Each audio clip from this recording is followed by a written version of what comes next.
First, there was the hero who wore the suit of iron.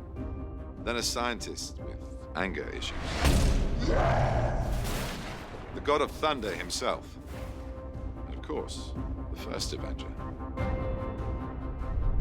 Now it's time for a new hero to rise. One who will fight to protect the very fabric of reality itself.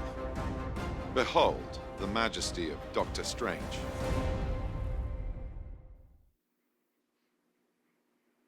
Do something. Ja, no, it's a tough